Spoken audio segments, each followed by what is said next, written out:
globally, do you have a sense of, like, sorry, I'm not trying to give you an ego here, but like if you look at the numbers on YouTube for like the pre-tournament press conferences, how much people watch them? So Iga's Tech is next. The last time you played her, you won in straight sets. So I know it was on hard court.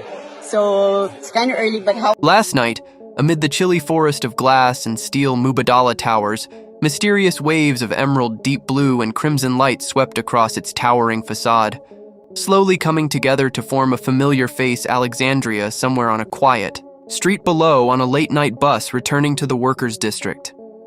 This was the miracle in Abu Dhabi, where Eala lit up the desert sky and saved the nation's heart. Amelia, a Filipino mother who has been taking care of other people's kids for 15 years overseas, started crying all of a sudden, and Alex, standing motionless by the window of her hotel room, the lights mirrored across her youthful face, no longer heard the match commentary. She muttered, quivering, "Alex, you did it." She glanced up at the sparkling sky, her exhausted face pushed against the chilly pane. The scream of sneakers on the hard court and the clamor of the stadium were not audible to her.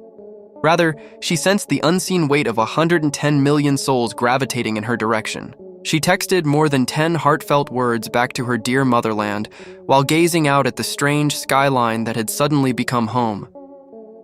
But we have to go back to see why Amelia was sobbing on that bus and why a 20-year-old Quezon City girl's face appeared on a tower in the midst of the desert. We must return to the time when everything appeared to be lost, to the point where the miracle was a whisper in a fading storm rather than a news story. Greetings from Champions Tennis once again. We are discussing more than just tennis today. The night Alexandra Eala refused to die is what we are discussing. How about we set the scene? The WTA 500 Mubadala Abu Dhabi Open in February 2026. This isn't just another tour stop in the world of tennis, it's a gladiatorial arena. The swing in the Middle East is vicious. The sun beats down with a merciless glare, the air is dry, and the courts move quickly. The wealthy and well-known go there to see the world's top sportsmen suffer for their amusement. Alexandria then entered this arena. Let's be honest for a moment. Since Alex was a junior superstar, we have been following her. Speaking tag Galog to the world, we witnessed her capture the junior trophy at the US Open in New York. Far from the glamour of the main tour, we watched her slog through the ITF circuit, performing in dusty cities in France and Spain. We've witnessed the injuries, the first-round exits, the skepticism, and the rumors from detractors that she's too little, lacks strength, or perhaps her best performance was in the juniors. 2026, however, felt different. Her eyes had a stealthiness to them that we had never noticed before. For the first time, she was in the top 50 when she landed in Abu Dhabi, a professional accomplishment that many believed would take years to accomplish. However, rankings are only computer-generated statistics. When you're down a set and a break against an experienced player who knows just how to crush a young kid's hopes, they don't shield you. The Belarusian veteran Alexandra Sasnovich was her opponent. A seasoned player who is well versed in all the tricks in the book strikes the ball with a flat, skidding trajectory that remains low and irritates anyone attempting to play a rhythm game. When the game began, things went horribly wrong. People, let's not sugarcoat it. It was a demolition in the opening set. Like she had a dinner engagement she didn't want to miss, Sasnovich came out shooting. Like a puppet on a thread, she was guiding Alex from side to side while drawing the lines. Alex had a tight appearance. She had heavy feet, the renowned forehand lefty. It was catching the net, sailing far, and misfiring.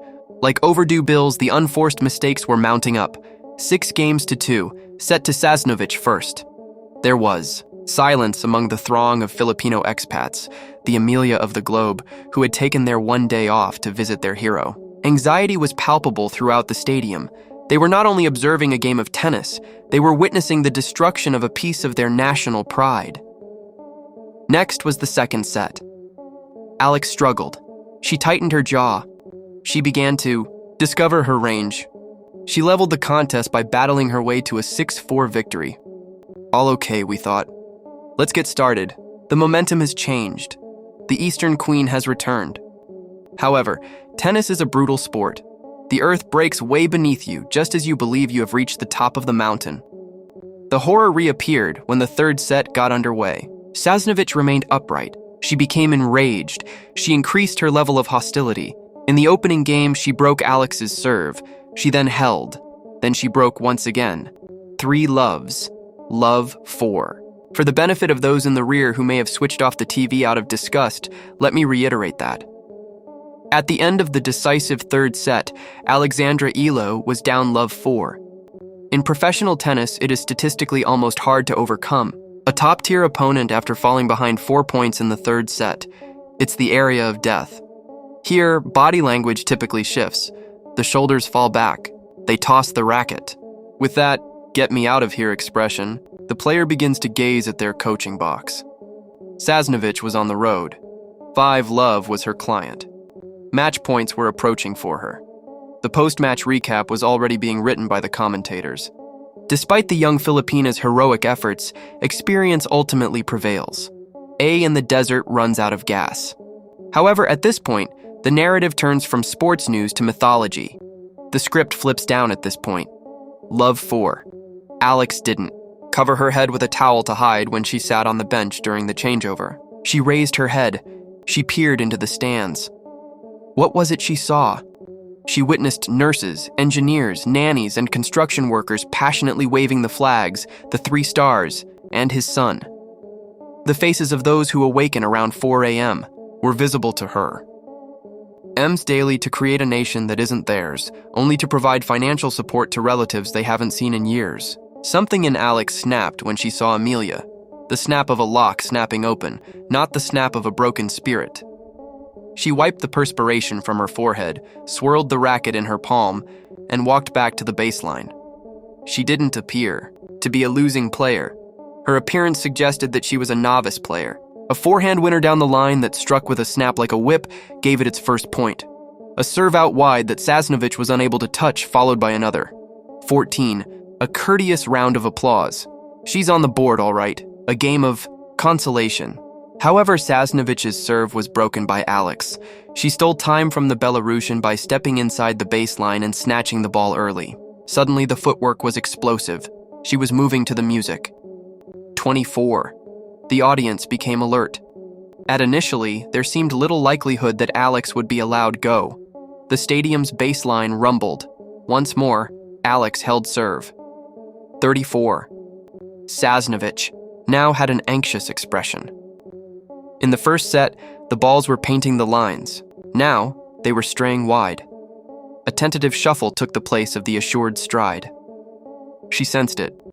All of us could. The court was haunted by the phantom of a comeback. Sasnovich, however, is an expert. She made it 5-3 by holding serve. She was just 1 game away. She had match points once more. In particular, Sasnovich had a match point in the 10th game. It's over with a single racket swing. Alex returns home. The audience departs in sadness. The sphere crossed the net. The shot was heavy and deep to Alex's backhand. Alex fumbled. They dragged her off the court. In desperation, she put up a defensive lob. For what seemed like an age, it hovered in midair. Just inside the baseline, it touched down. Sasnovich did not put the overhead away after smashing it. Alex was present. She was correct in her guess. She blasted a passing shot over the astonished Belarusian deuce advantage, scorching the air. Eala gives it a 5-star rating. The stadium didn't simply blow apart. It blew up. The courteous tennis applause had changed. It was the sound of Verona Coliseum basketball. In Vegas, it was the sound of a boxing battle. It was tribal, guttural, and unvarnished. A tiebreak was held. They did, of course. It was fate's will. Tiebreak in the 3rd set. The ultimate pressure cooker. Win by 2 points if you are the first. To 7. It was an attrition-based conflict. Sasnovich was swinging for the fences, unsettled but dangerous.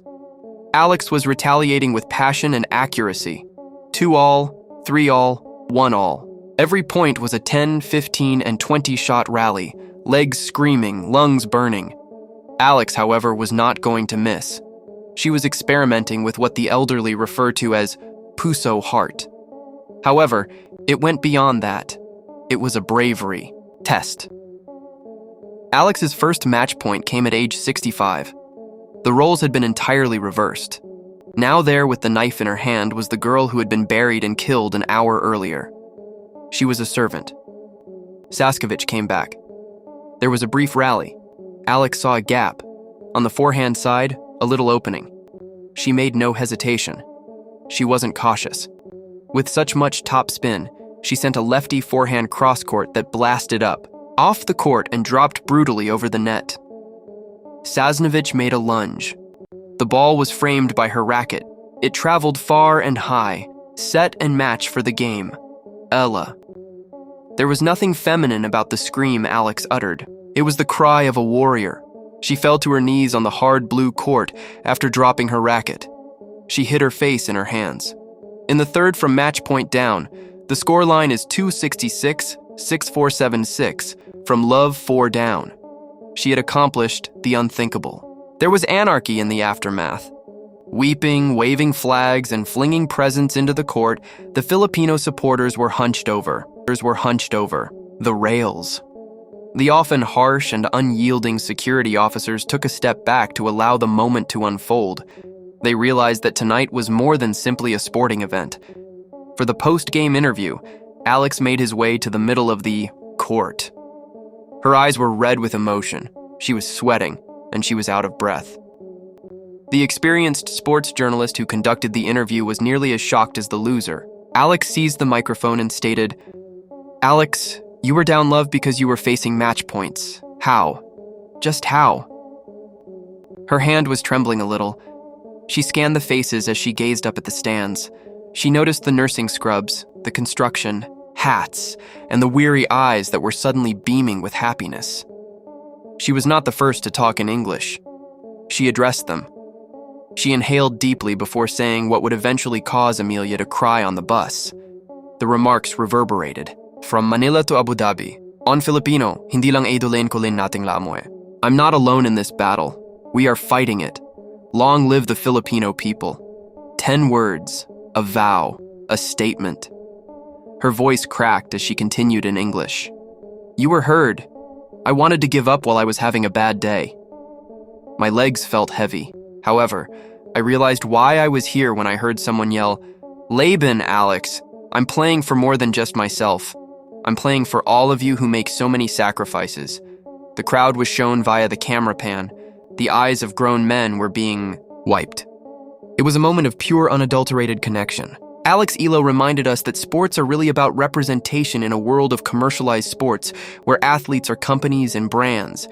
It's about embodying the aspirations of a people. But let's take a moment to examine the actual facts and put aside our feelings. What was the real impact on her career of this one? This duel wasn't only for show, it was a WTA 500. The points are enormous. As a result of this quarterfinal run, indeed, in the subsequent round, she lost to the formidable Russian Ekaterina Alexandrova. She just ran out of physical gas during the match. Overnight, Alex Eala shot to the top of the rankings. The rankings were updated in real time. Her name was followed by the number 40. Top 40 worldwide. Are you aware of how crazy that is? Philippine tennis was a wasteland for many years. Our players were excellent.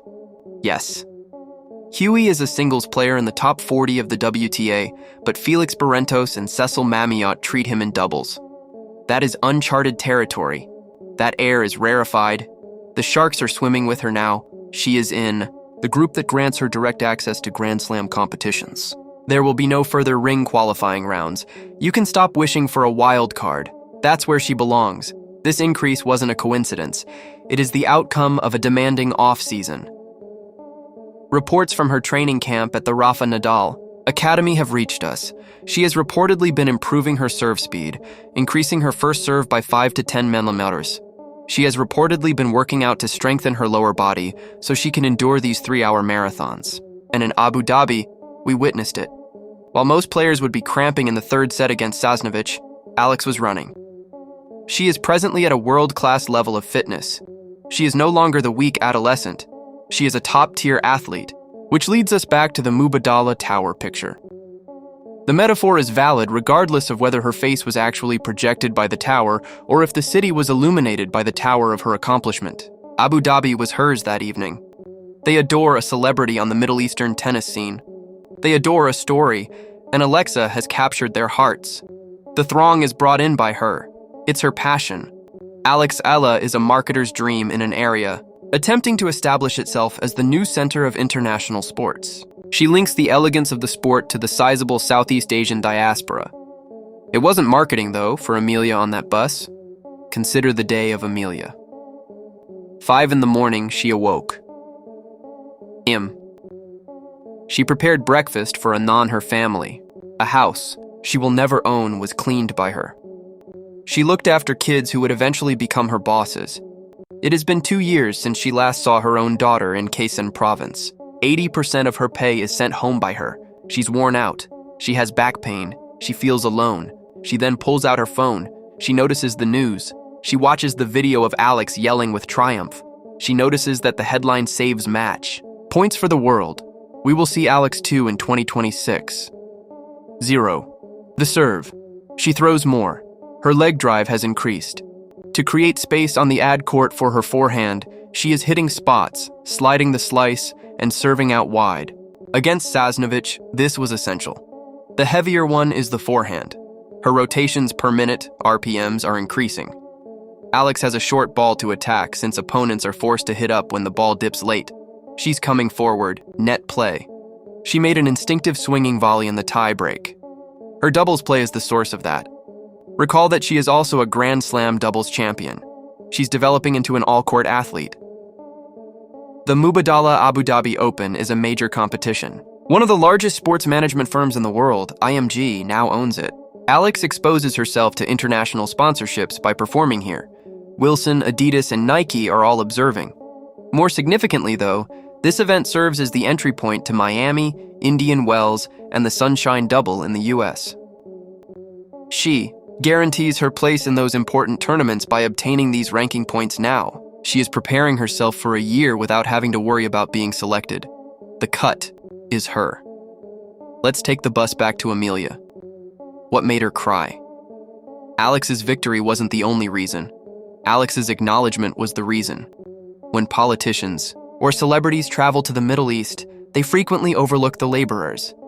They take pictures at the Burj Khalifa and stay in 7-star hotels. Alex did more than play. She made a connection. Her Tagalog speech served as a cue. It was a code. For someone who feels invisible, that affirmation is more valuable than gold. It said, "I know you are here. I see you. I am one of you." In our story, the Mubadala Tower glowed for this reason. Not due to a projector, but rather because the Filipino community's pride shone brighter than the city lights. I want you to rethink those 10 words as we come to the end of this special report. In a time when athletes are frequently accused of being self-centered for pursuing financial gain, hindi lang idolin kulin nating la. Alexa is a reminder of a bygone era. She wears the flag as a burden on her soul, one that she gladly accepts, rather than as a logo on her shirt. She is aware that the Jeep driver in Manila will smile when she wins. The London nurse has a slightly taller stature. The Abu Dhabi domestic worker wipes away a tear and continues. She shines brightly in the desert night and is the daughter of the Pearl of the Orient. We are seeing the emergence of a worldwide celebrity, an icon, not just a tennis player. Despite its youth, the 2026 season has already shaped her career. The woman has arrived, the girl is gone, and she has put the entire WTA tour on hold. The Philippines has arrived, and we will not be leaving. Remember February 2026, the month. The girl became queen, and the month the desert became home, as we wrap up this extended coverage. Folks, this is history in the making. Additionally, Champions Tennis is broadcasting it live. What are your thoughts, Champions? This year, can Alex make it into the top 20? Will she be able to maintain this momentum at Wimbledon's Roland Garros? Where were all of you Kababayans watching when she made her reappearance? Was the stadium where you were? Did you use your phone to watch a shaky stream? Tell me in the comments section below. Tell me your story, please. If you are proud of Alex's accomplishments and this story gave you chills, hit the like button until it breaks. It benefits the channel and enables us to share more tales like this one. Additionally, if you haven't already, ring the bell and click the subscribe button. As we follow Alex's journey through the desert and beyond, you won't want to miss our next update.